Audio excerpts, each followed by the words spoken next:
Welcome to the Breaking Views. I'm Arjun Bhagat. Now, it's taken almost 30 years for us Indians to comprehensively revisit and really talk about the carnage that took place in the streets of Delhi in 1984 after the assassination of Indira Gandhi by her Sikh bodyguards.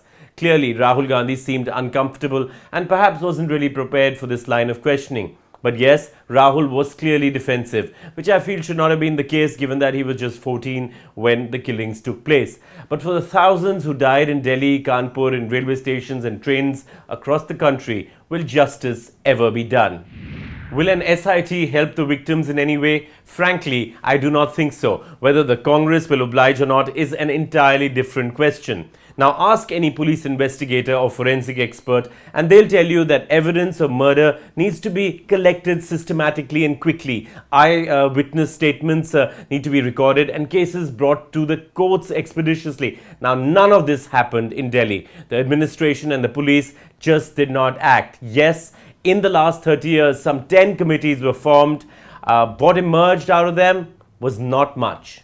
So should we forget about what happened in 1984? Of course not. And it's for this reason that it's important to really understand what took place in those 3 days when thousands were slaughtered in what was dubbed as an emotional and spontaneous reaction, and also what took place in the decades after that as investigations and the due process of law was delayed and subverted, all as a nation watched and did nothing.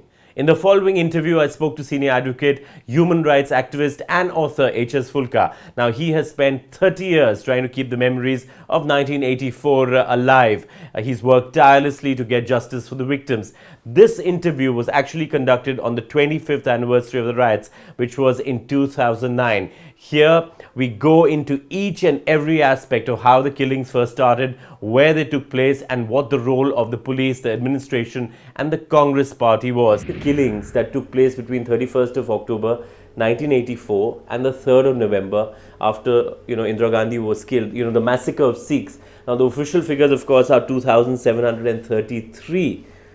How would you describe it? You see, this was the effort of the government since very beginning to kind of show that it was a spontaneous reaction. The Prime Minister was killed and the people got angry, they started killing the Sikhs. But it was not like this. Actually, when you go deep into it, you find it that this was a very well planned strategy. In a spontaneous reaction, whenever a spontaneous reaction happens, normally the riot starts at some isolated place. Somebody who is roaming around alone, he is caught and he is beaten, and slowly violence starts it.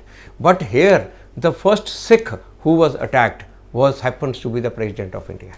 I mean, that clearly shows that to what extent. But yes, his cavalcade, and actually he was the one. Cavalcade means the person who is traveling in the cavalcade. It's not only that you are attacking the car, you are attacking the person who is traveling in the car. So the first Sikh who was attacked in Delhi was the President of India. So describe to me, you're someone who has studied, you've devoted your life to it. Describe to me, in a short span, between the 31st and the 3rd of November, what happened? Because, from the documents that even, you've written about, the first killing did not take place till the 1st. That was a good 24 hours later. I mean, the police, the administration had enough time to control the situation because they knew it might turn volatile.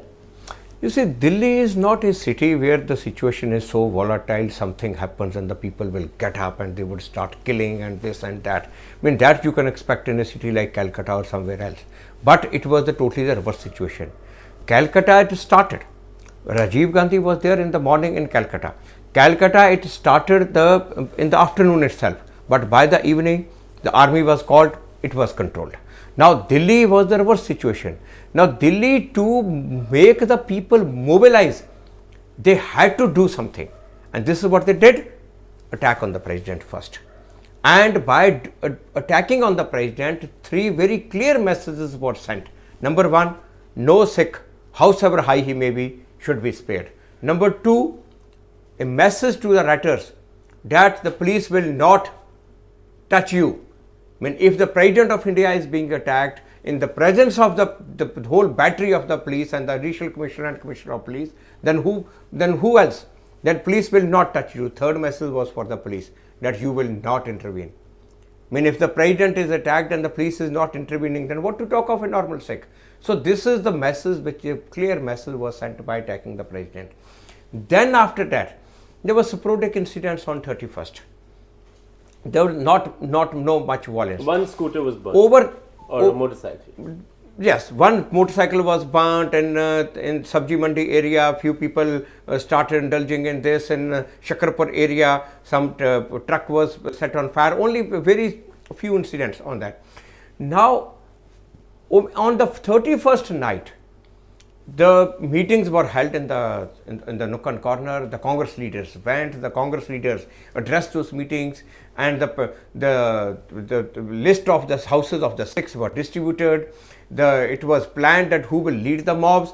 On first morning, they come in the full swing. The mobs are on the streets. They are being led by the Congress leaders, by the local councillors, at some places by the local MPs, who are going around supervising. And in the whole of the area, so on the first morning they start.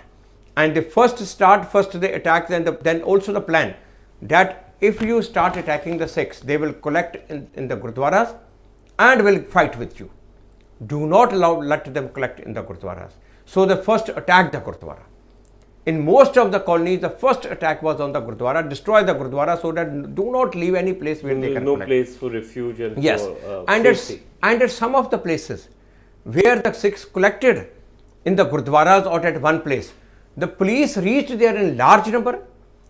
They disarmed the Sikhs and assured them that we are there to help you, you disperse. On the basis of the assurance of the police, because nobody could suspect, no Sikh could suspect that this is going to happen in the capital. So they all went to their own houses. They were caught one by one and killed. This is precisely what happened in the colony Talokpuri, where 400 Sikhs were killed just in two blocks, block 30 and 32. This happened there. This happened throughout Delhi. Let me ask you this question. One doesn't want to draw comparisons with what happened in Gujrat, but if you look at the scale of what happened in the capital of India, the seat of power, the cantonment is right in the heart of Delhi. Trilokpuri, all these areas are very, very close by. They could have been out that night and there could have been no incident of violence. How do you see that? How do you see that dichotomy? So much of attention on one incident and the other is being totally forgotten, swept under the carpet. You see, what happened in Gujarat is also bad. It's very bad. No doubt about it. But you see, in Delhi, it was planned in such a manner. One unit of army was called from Meerut. This was called by the KP Singh Deo, who was the State Minister of Defence. Probably KP Singh Deo till that time didn't know it, that what is the plan at the highest scale, what is going to happen. That unit of army reached here on 31st night. They were made to wait on the Delhi borders for 3 hours. They were not allowed. Had they been allowed to enter into the Delhi, because they reached here by Delhi borders by about 7 o'clock. Had they been permitted to enter into Delhi, their normal route would have been the Ring Road, South Extension, Defence Colony, Ames area. Precisely. Now this was the area which was burning at that time, right, from where the violence started. Now if the army had entered in this area, this would have checked the violence there and then. Probably the army didn't even have to raise a finger or raise a gun. It was sufficient, the sight of the army. That is the reason army was made to wait for 3 hours on the borders. And at 11 o'clock at night, they were asked to now go and enter. That army was not deployed. The army till the next day in the evening was not deployed. And then the evening also, when the army was deployed, they were deployed in the district where there was minimum violence.